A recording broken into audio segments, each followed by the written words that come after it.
Last week, a devastating wildfire struck Jasper National Park in Alberta, one of the most beautiful places in the world.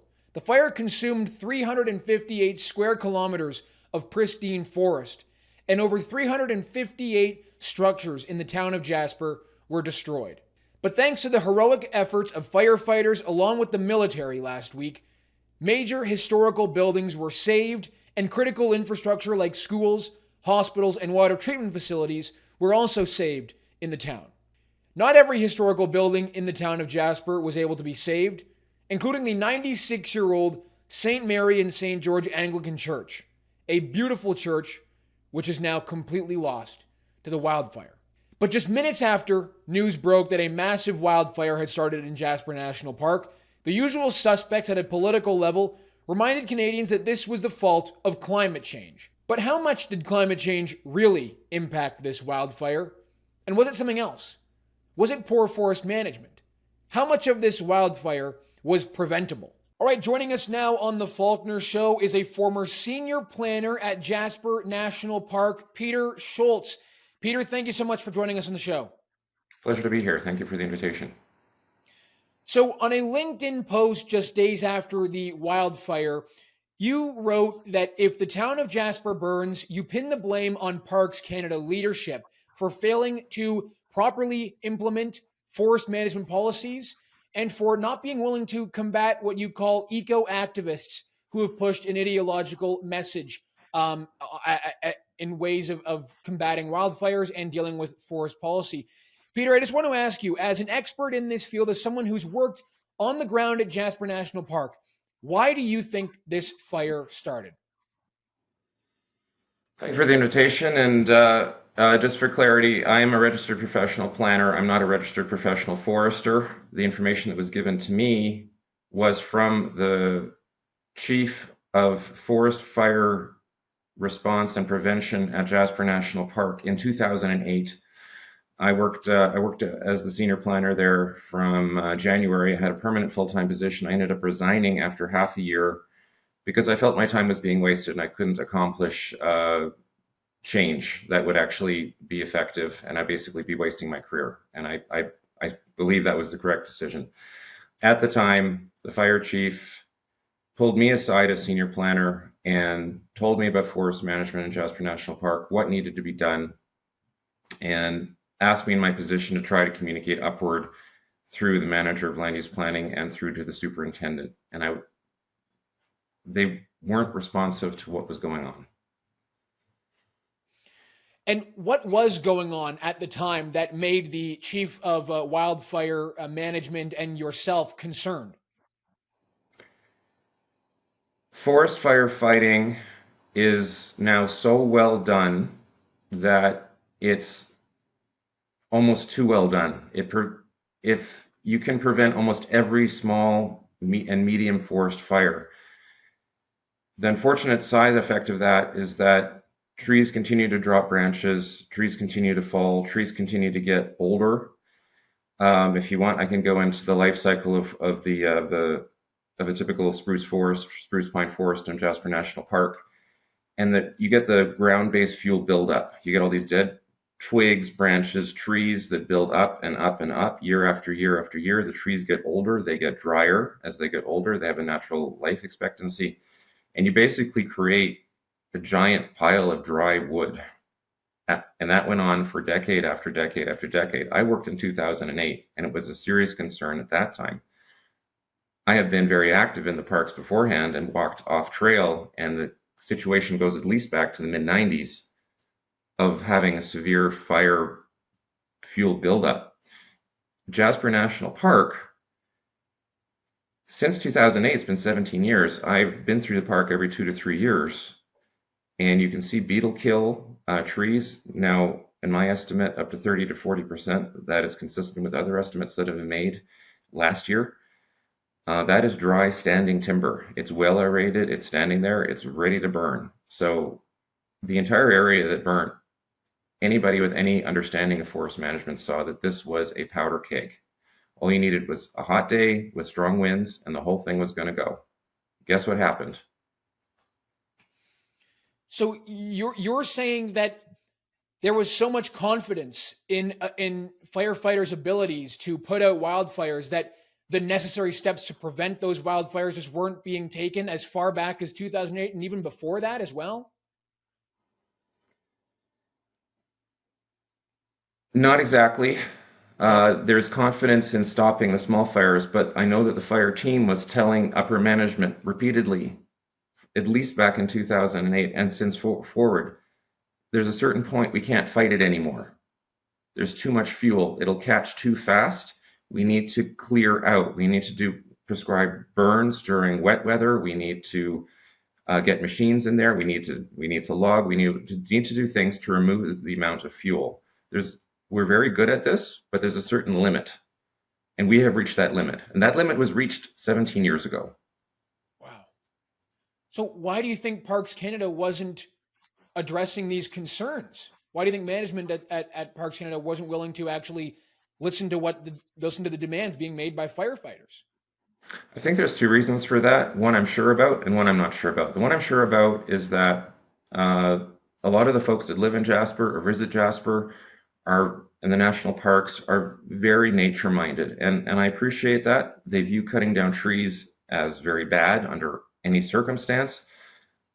Last year at Kananaskis Park, I took my kids to a show, and the park wardens were saying, "Never burn a twig because it's part of the natural cycle. It's got to break down naturally."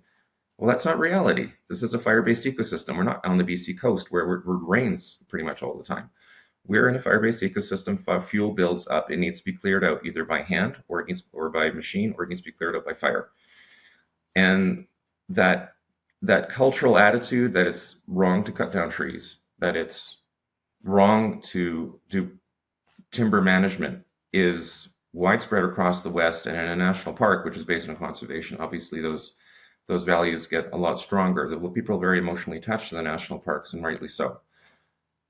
But it's the wrong approach. It is the wrong attitude. It is not for the ecosystem. I suspect those same attitudes are at the senior level. The superintendents may have been talking to the ministers. They may have been talking to deputy ministers about these concerns. And this is at the federal level. This is a national park. But no action, no serious action was ever taken. It almost seems like negligence. If no action was being taken and nothing was being greenlit and the situation was getting worse, even though people were trying to speak up about it, it seems like this was entirely preventable. Would you agree with that? It was 100% preventable. Honestly, if I had been a superintendent in Jasper National Park in the last 20 years, if the minister said we're not taking action, or I was getting blah, blah, blah answers, which you typically get from, bureaucrats in Ottawa, I would have gone on a speaking circuit. I am the superintendent of, if I had been the superintendent of Jasper National Park, I would have been speaking to the public. I would have gone saying, this is the way this is the way we need to take care of this management, or there'll be massive fires here. I'll segue here to when I worked for Jasper National Park, we also had an Indigenous training course. And in this course, the park staff told us, I'm now part of park staff, saying, yeah, when the Columbia ice fields retreated to their current size, they had covered the whole of the Rocky Mountains. When they retreated to their current size, the first species to move in on the foot of the glacier was humans.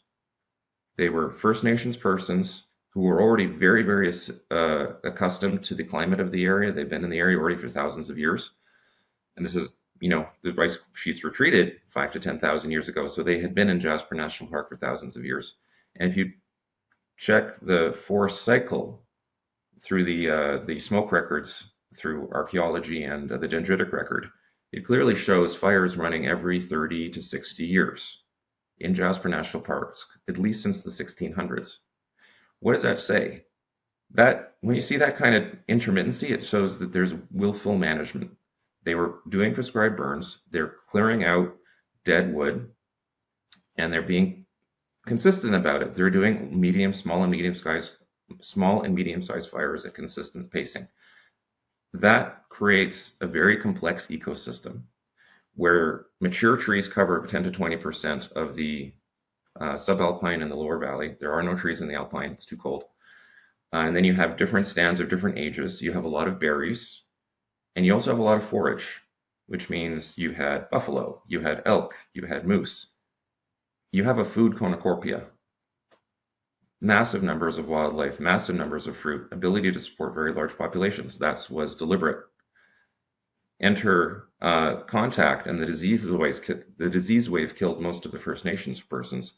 That ended the forest cycle.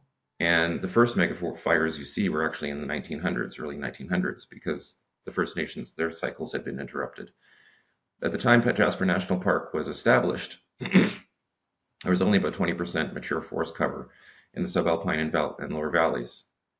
Now, as of last week, before the fires, it was over 90%. It was basically solid, thick forest all the way up to the alpine, which is the same situation that currently exists in all the other national parks and throughout the Rocky Mountains and much in the Northwest. There's no excuse for not understanding this. There was a mega fire in Kootenay National Park about 10, 15 years ago. There was a mega fire near Waterton, which nearly burnt down the town site of Waterton. There's a mega fire in Glacier National Park about 8 years ago. This is repeating again and again. There's no excuse for not knowing that something needs to be done. There is some legitimate concern with prescribed burns. Jasper had did a prescribed burn in the valley between the Saw Ridge Range and Roche Miette over on the eastern side of the park, which is meant to be a small-scale fire. But there's so much fuel that they underestimated, and they ended up burning the entire valley, which was about 30 kilometers by 15 kilometers in size. And that was about 25 years ago. That actually gave the park a bit of a reprieve from the beetle, but not enough. So once you enter the beetle, it's well known that the pine beetle and the pine and spruce fight the beetle infestation through sap. The younger trees, like if you pick at it with your finger on a tree, it produces a lot of sap. The younger the tree, the more sap. Younger trees are able to fight these infestations. As the trees get older, they become like older people. They just can't fight disease well enough. They don't produce enough sap. So with the older trees, once they hit that 50 to 70 year age range, and then we're going back to 1910, we're now close to 100 years, the trees are not able to fight the beetles. The beetles are not from Asia, they are endemic. The beetles get into the wood, they kill the tree, and then they live on the wood, and then they reproduce, and guess what? Then they spread to neighboring trees. When you end up with situations in Jasper National Park and throughout the Rocky Mountains in the West, there's so many beetles coming out of these old dead trees that even the young trees can't resist them. And then the young trees die. So this is all contributed, natural fall, the beetle kill. You have huge amounts of well-aerated standing timber that's just sitting there, and there's a little fire here, there's a little fire there, and the fire department swoops in, the Supermen and the Wonder Women of the fire department, they put it out. But this one case, there was a 90 to 100 kilometer of wind. It was 35 degrees. It had been 30 degrees for about a week. Everything's dry. 100 kilometer an hour. The fire moves extremely fast. It went from a small area near Athabasca Falls to a 40 by 20 kilometer zone in 72 hours. Wow. That was completely predictable. I've been saying that ever since I've worked at Jasper National Park. I've said this is going to happen. Wow. The one good thing out of this is that the fire was so fast that I don't think it pumped enough heat into the ground to completely sterilize the soil. That's my guess. I don't know. The scientists may disagree with me. But when forest fires move more slowly, there's more time for the heat to penetrate the soil and kill the soil. So the soil may have survived. So we may see quick recovery like we did in Kootenay National Park. I'll stop there. Well, it's a sad situation. Yeah, well, it's devastating and deeply sad. It's one of the most beautiful places, I think, in the world. And for it to be entirely preventable really makes it even more disappointing. We're going to hear a lot, and we've already heard from some politicians about the role climate change plays in these wildfires. I want to ask you, what role does climate change play in these wildfires? It seems as though we're seeing more of them in recent years, but it also seems like there was a lot of a failure to implement fireproofing policy here and not necessarily just a warming planet. But you're an expert here. So what role does climate change play in this? I'm glad you asked that. Once the Jasper fire started, it took about 15 minutes for folks to start blaming climate change. When I was a kid, I remember hot summer days. And when you were a kid, you remember hot summer days. I don't remember the smoke. I'll tell you the difference. It has zero to do with climate change. It's because the trees were too old. When I was 10 and 12 and 20 years old, that was 25 years ago. So the trees weren't that old. The beetle infestation had not occurred yet. There were still fire issues that we were being warned about, as you know, but they weren't reaching emergency level. The reports since 2015 are showing emergency level forest conditions. We're showing a tinder cake. It has nothing to do with climate change. There are hot days in July. There always have been hot days in July. In the middle of the last ice age, when there were glaciers all the way up to Jasper town site, there were still hot days in July, right? So this is nothing whatsoever to do with climate change. This is entirely a forest management question. You've worked with people in Parks Canada. You know how they operate. Do you think that this is going to be a wake-up call for them? Do you think that something like this is actually going to trigger them and perhaps the political leaders, people who run Environment and Climate Change Canada, to actually say, okay, we have to change our forest policy completely to prevent this? Do you think that's actually going to happen? No, it's not. They've had plenty of wake-up calls already. As I said, they had the Kootenai fire, they had the Waterton fire. We've seen the big fire down in Yellowstone. We've seen the big fire in Glacier National Park, Montana. They've been a bit more logging around the perimeter of Banff, but at the end of the day, it's the forest fire managers that need to be calling the shots and not the political level. And I can't imagine Environment Canada suddenly saying, oh, we need to change our forest management policy and send loggers into the park to the areas that aren't burnt. It's us is going to happen. There's not going to be any wake up call. We do need superintendents who are the people that are supposed to be the interface between the park staff and the political level. They need to step up. They need to step up loudly. That is their job. They get their own big mansion inside the park and earn their couple $100,000 a year for a good reason. And that needs to be taken. Which just seems like we could be in a position of losing more pieces of history and incredible places in this country. It's really horrible. Absolutely. The one positive silver lining and one thing I appreciate about this interview is I think the Jasper fire creates an opportunity to tear down preconceptions and political pressures around forest management in much of the interior of Northwest North America. That's including most of BC and Alberta, and I'm not including the coast. The British Columbians who are listening, I am not including the coast. It is a different ecosystem. You are in a rainforest. The rest of the West is not in a rainforest. You understand that. It's a fire-based ecosystem in the interior. The coast is different. Vancouverites, please understand that. And we can prevent future megafires. Here's the thing. If we do proper forest management, we hypercharge wildlife populations. Wildlife don't like spruce bark. Wildlife like foliage. You have less mature forest cover, you increase the wildlife populations. Number two, you can hypercharge the forest industry. Yes, more forestry done right increases your wildlife population while decreasing your fire risk. Imagine that. We could be exporting wood around the world, probably double, triple, or quadruple what we do now, with more wildlife, less fire risk, and better to the ecosystem, and reducing carbon because we're taking the trees, instead of burning them, putting the carbon back in the atmosphere, we're taking the wood, we're turning it into buildings and furniture and shipping it around the world. And it gets sequestered permanently that way. It's a win-win-win. Wow. Is there a country that does forest management the right way that you've seen that is really good at preventing wildfires? Because we've heard reports that the Americans are changing their policies. We've also heard reports that the Australians are having to change some policies. But have you seen countries that do this the right way? Each ecosystem is different. I mean, the Australian Australians have a fire-based ecosystem in most of their country, and obviously the interior U.S. West is a fairly similar model. I have been outside the forestry sector.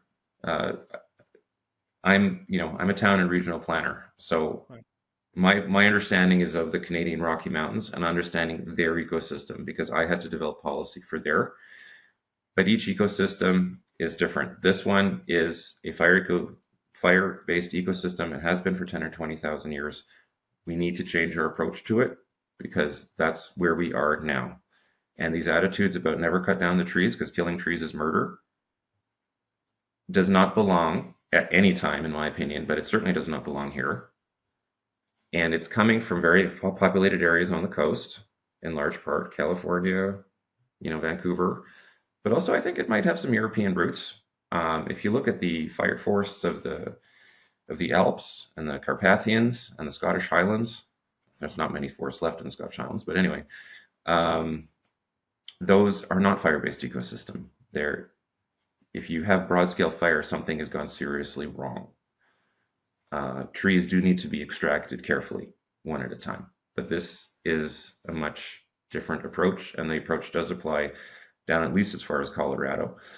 But I can't talk about the more recent developments. Sure, of course. Is there any other information that you think is required to be shared with the audience here and people who want to learn more about how this whole thing even happened in the first place? If you need to be convinced, pick a random spot on the side of a highway in Banff or somewhere and just park your car and just walk in a straight line.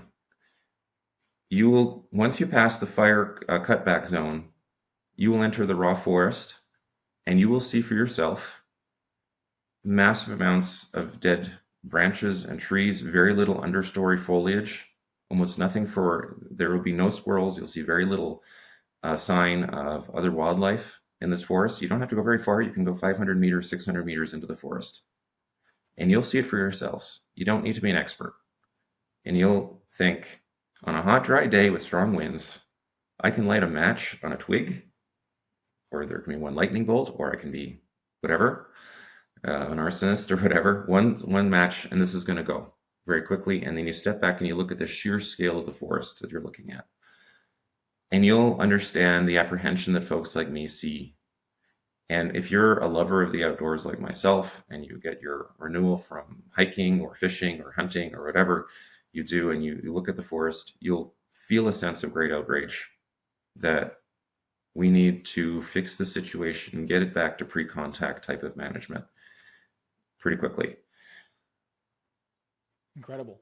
Well, Peter, we really appreciate your time and sharing your insight with us. It's a very important story and one that I fear is going to be repeated as you have predicted as well on this show. That's going to be repeated across some of the most beautiful places in the world, which all happen to be in our great country. So, Peter, I really appreciate you taking the time to speak with us. My pleasure. Thanks very much, Harrison.